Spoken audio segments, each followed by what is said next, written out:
Hi guys, welcome to this week's newsletter. The last couple of weeks we've been working on your putting stroke. First of all we had the couple of pound coins where you hit the ball off the top of the pound coins. It's got the ball rolling quicker. Last week we worked on the alignment aid, or the eye line as it's called, to really help with your alignment and the path of your stroke and the alignment of the club face during the stroke. And then the sort of icing on the cake with putting, anything that can really kind of destroy the stroke, or most importantly not allow you to have good quality distance control, is the tempo. So many people, when I see them putt, whether it's a 3-foot putt length of stroke or a 20-foot length of putt, the stroke tends to remain very much the same length, and simply the hit or the acceleration becomes stronger to propel the ball further, which can work, but generally we find that people with the same tempo of stroke but then simply lengthen the stroke either side of the ball to propel the ball further tend to have better consistency of distance control day to day.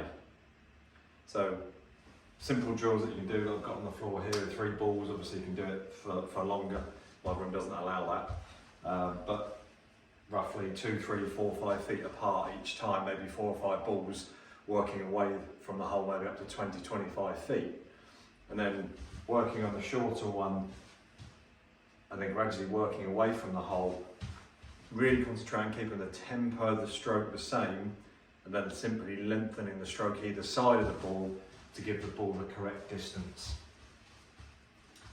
So to help me do that, I have a practice stroke to remind me the length of stroke I need and the tempo that I need. And then make my stroke. So obviously then as we move further away from the hole, I need to lengthen the stroke. Keep that same tempo. A little bit longer stroke there. And then as we move further away, we're not looking, well, we'd like to hold this sort of length, but this is obviously where we start to think more about pace control. You know, are we going to get this ball with the correct pace as it arrives at the hole? We don't want it going 5 foot past. So lengthen that stroke again. Keep that tempo the same.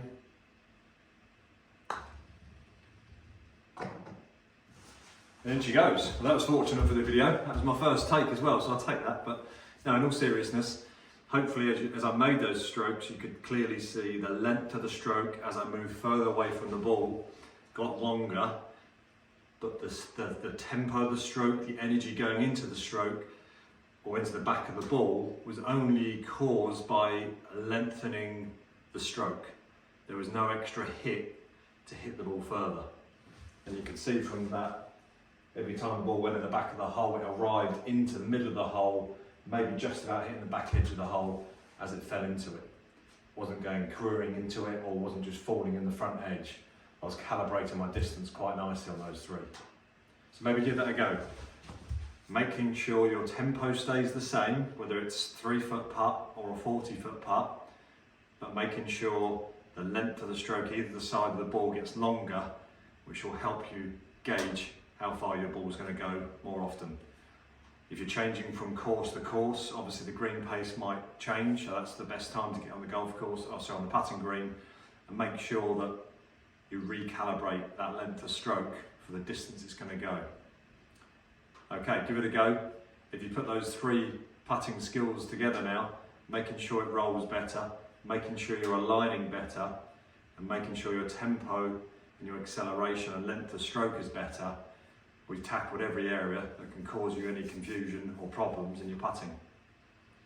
I'll leave you with that. I hope you enjoy it. I hope it makes you save some strokes in your next round. Maybe let me know how you get on. Thanks very much.